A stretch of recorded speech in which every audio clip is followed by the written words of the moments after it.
देश में 2014 के बाद से अलग अलग क्षेत्र विकास कर रहे हैं, लेकिन वास्तव में संबल क्षेत्र ऐसा है जिसका विकास नहीं हुआ है। 14 के बाद कुछ अंतर आया पर विकास उसका नहीं हुआ।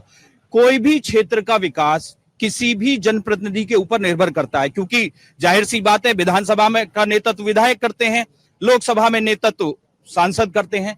तो यहाँ जो सांसद थे वो उनका ध्यान विकास की ओर ना होकर धार्मिक मुद्दों पर रहता था, उनका ध्यान आतंकवादियों के समर्थन पर रहता था, उनका ध्यान जो जिस तरह से लोग दंगाई करते थे उनके समर्थन में खड़े होने पर रहता था।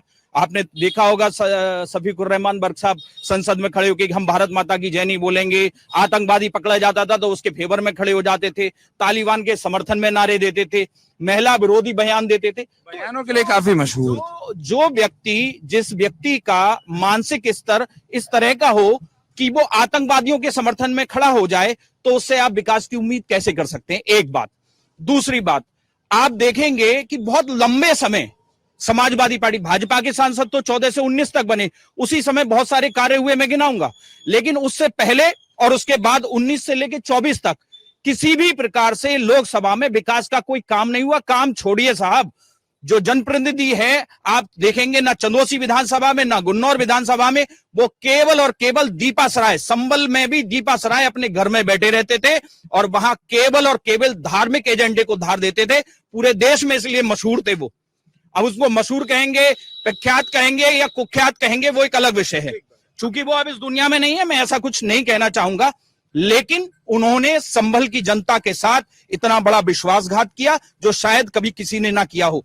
शिक्षा के क्षेत्र में यहां कभी कोई यूनिवर्सिटी नहीं बनी, स्वास्थ्य के क्षेत्र में कोई मेडिकल कॉलेज नहीं बना कभी भी, यहां रोडवेज कभी उसके लिए तरसती रही। संभल जो लाइन है, जो सांसद थे भाजपा से सतपाल सैनी जी, उन्होंने उसको स्वीकृत कराया। उसके अलावा जितनी भी चाहे इंफ्रास्ट्रक्चर हो चाहे कुछ हो, भाजपा की जब से सरकार आई है, जहां जनप्रतिनिधि का इंटरफेयर नहीं है और सरकार सीधे सीधे लाभार्थी को लाभ दे रही है, वो लाभ केवल यहां की जनता को मिला। चाहे शौचालय हो, स्वच्छता से संबंधित हो, आवास से संबंधित हो, चाहे वो किसी पेंशन से संबंधित हो, योजनाओं से संबंधित हो, लेकिन उसमें कोई भी रोल समाजवादी पार्टी के सांसद या अन्य पार्टियों के सांसदों का नहीं रहा है। अगर आप ये वीडियो YouTube पर देख रहे हैं तो हमारे चैनल को सब्सक्राइब करें और बेल आइकन को दबाना ना भूलें। अगर आप Facebook पर ये वीडियो देख रहे हैं तो हमारे पेज को लाइक करें।